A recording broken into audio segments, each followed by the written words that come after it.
আসসালামু আলাইকুম। Hi viewers, high প্রিয় শিক্ষার্থীবৃন্দ, সবাইকে আমার শুভেচ্ছা। আজকে আমাদের টপিকস হচ্ছে ট্রানজ্যাকশন অর্থাৎ আ স্থানান্তর। আমরা এই ট্রানজ্যাকশন অপশনটা নিয়ে আজকে আমরা আলোচনা করব। আমরা এই ট্রানজ্যাকশন অংশগুলি সঠিকভাবে না জানার কারণে অনেকে আমরা সুন্দর প্রেজেন্টেশন উপস্থাপন করতে পারি না। সুতরাং আমরা এই mouse point, after, sound, duration, apply এবং ট্রানজ্যাকশন এই সম্পূর্ণ বিষয় নিয়ে আজকে এই ভিডিওটা তৈরি করব।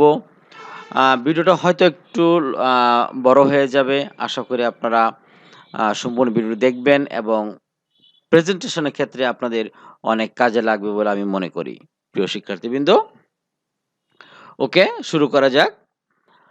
১ম হচ্ছে আমরা যখন কোনো স্লাইড প্রেজেন্টেশন ডিজাইন করি, ডিজাইন করার পর ১ম যদি আমরা মনে করি কোনো অবজেক্টের উপরে কোনো অ্যানিমেশন না দিয়ে ট্রানজ্যাকশন মানে স্থানান্তর করব একটা স্লাইড থেকে আরেকটা স্লাইডে যাওয়ার জন্য যেই জাতীয় ডিজাইন করা হয়, মানে কি জাতীয় অ্যা ডিজাইন করে পরবর্তী স্লাইডে যাবে সেটাকে বলা হয় হচ্ছে ট্রানজিশন অর্থাৎ স্থানান্তর। ধরে নিচ্ছি আমরা ফার্স্ট ওয়ানে আছি। আমরা ধরে নিচ্ছি আপাতত এখানে যেকোনো একটা ডিজাইন আমি ইউজ করলাম যেমন ফ্লাশ। ফ্লাশ করে আপনার ফার্স্ট আপনার অ্যানিমেশনটা আসছে এবং এটা যদি একবার দেখার পর দ্বিতীয়বার দেখতে চাই আমরা প্রিভিউতে ক্লিক করে সেটা আমরা দেখতে পাবো। আমরা ২ নম্বর স্লাইডে চলে গেলাম। ২ নম্বর স্লাইডে যাওয়ার পর আমরা এখানে অনেকগুলি ধরনের ট্রানজ্যাকশন দেখতে পাচ্ছি। স্থানান্তর পরবর্তী স্লাইডে যাওয়ার জন্য ধরে নিচ্ছি আমরা এখানে ক্লক ইউজ করলাম এবং আমরা দেখছি ক্লকওয়াইজ আমাদের একটা ট্রানজ্যাকশন আসছে। আমরা চাইলে এখান থেকে অ্যান্টি ক্লকওয়াইজ ইউজ করতে পারি। আবার ৩ নম্বরে যাওয়ার পরও যদি মনে করি ৩ নম্বর স্লাইডে আমরা নতুন কোনো ধরনের ট্রানজ্যাকশন ইউজ করব। ধরে নিচ্ছি আমরা এখানে আ এই ট্রানজ্যাকশনটা ইউজ করলাম এবং এখানে আবার তার কোনো আলাদা কোনো অপশন নেই। অনেক সময় একের অধিক অপশন থাকতে পারে। আমরা ধরে নিচ্ছি আর এখানে এয়ারপ্লেন, এয়ারপ্লেন আবার লেফট পজিশন অথবা রাইট পজিশন আম ট্রানজ্যাকশন হতে পারে। এরকমভাবে আমরা একের অধিক ট্রানজ্যাকশন আ ডোর ইউজ করতে পারি। এই যে ট্রানজ্যাকশনটা হবে, এটা কতটুক সময় নিবে, এটাও কিন্তু আমরা ভিউয়ার্স নির্ধারণ করে দিতে পারি। ধরে নিচ্ছি যে এই ট্রানজ্যাকশনে ক্লিক করার পর প্রিভিউতে ক্লিক করছি। যে সময়টা নিয়েছে সেটা হলো ডিউরেশন হচ্ছে 1.40। আমরা যদি এটা একটু বাড়াইয়া দেই, তাহলে এবার যদি প্রিভিউ করি তাহলে দেখব ভিউয়ার্স খুব আস্তে এই অ্যানিমেশন ট্রানজ্যাকশনটা স্থানান্তর হয়েছে। আমি আরেকটু সময় যদি বাড়িয়ে দেই অর্থাৎ 3 এবং এখন যদি প্রিভিউ দেখি তাহলে দেখব আরো আস্তে, আস্তে এই ট্রানজ্যাকশনটা স্থানান্তরিত হয়েছে। তো এরকম ভিউয়ার্স যদি ১ম টা ইউজ করি আমরা দেখি মাত্র 1 দেওয়া আছে। প্রিভিউ ক্লিক করি। আমরা যদি এইটা একটু বাড়াইয়া দেই এবং প্রিভিউ দেখি তাহলে দেখব খুব আস্তে করে এই ট্রানজ্যাকশনটা স্থানান্তরিত হচ্ছে। এভাবে আমরা সময় নির্ধারণ করে দিতে পারি যে কি পরিমাণ সময়টা অতিবাহিত করবে।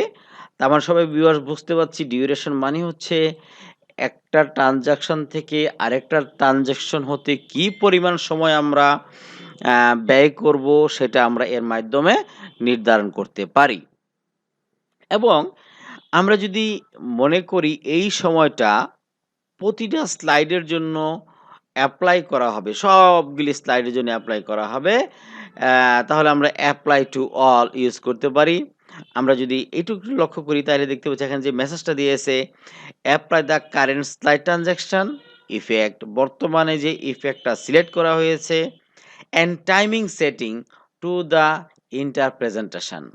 অর্থাৎ আমরা যদি এখন এপ্লাই টু অল এই অপশনটা ইউজ করি তাহলে ট্রানজ্যাকশনটা আমরা সিলেক্ট করেছি এই একই ট্রানজ্যাকশন এবং যে টাইমটা নির্ধারণ করব তা প্রত্যেক একটি স্লাইডের জন্যই অ্যাপ্লাই হয়ে যাবে। আর যদি আমরা আলাদা, আলাদা করতে চাই তাহলে প্রতিবার সিলেক্ট করব এবং টাইম নির্ধারণ করে দিব। দেন আবার সিলেক্ট করব, দেন আবার টাইম নির্ধারণ করে দিব। এইভাবে আমরা এগুলি দেখতে পারি। ভিউয়ার্স একটু দেখে নেই কিরকম হয়েছে। ধরে নিচ্ছি আমরা একটা ট্রানজ্যাকশন সম্পূর্ণ হলো। আমি মাউস ক্লিক করলাম, পরবর্তী ট্রানজ্যাকশন কমপ্লিট হলো। এরপর আবার মাউস ক্লিক করলাম, আরেকটা ট্রানজ্যাকশন হলো। তাহলে এভাবে আমরা কিছু ট্রানজ্যাকশন দেখতে পেলাম, যেটা আমি নির্দিষ্ট সময় নির্ধারণ করে দিয়েছি ভিউয়ার্স।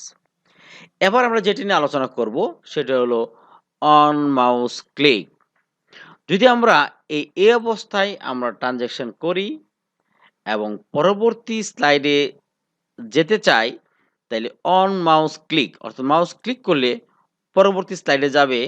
এর ছাড়া কিন্তু পরবর্তী স্লাইডে যাবে না, অর্থাৎ ট্রানজ্যাকশন হবে না, স্থানান্তর হবে না।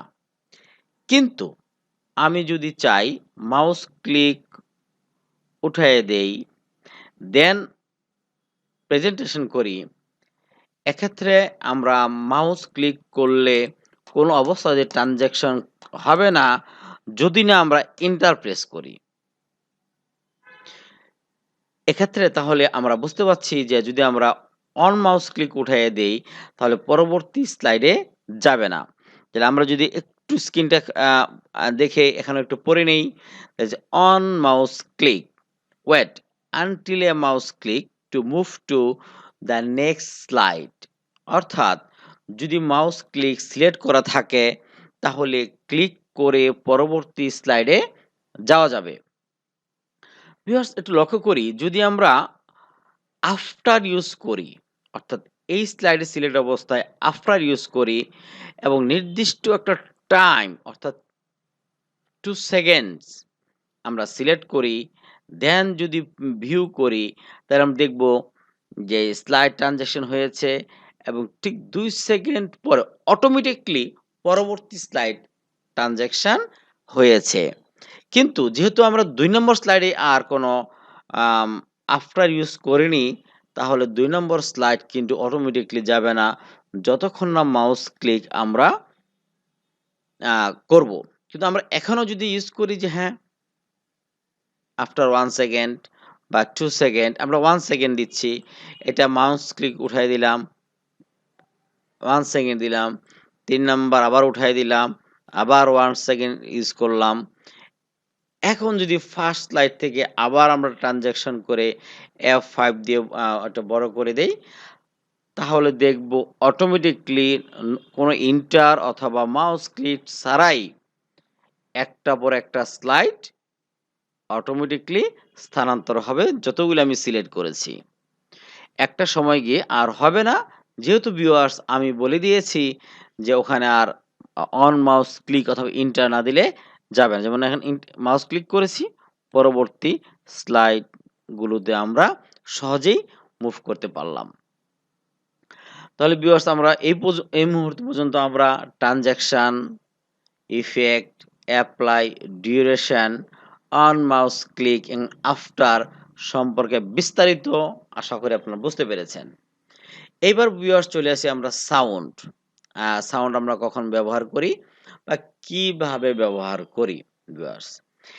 এই সাউন্ডে কিছু ডিফল্ট সাউন্ড দেওয়া আছে ভিউয়ার্স।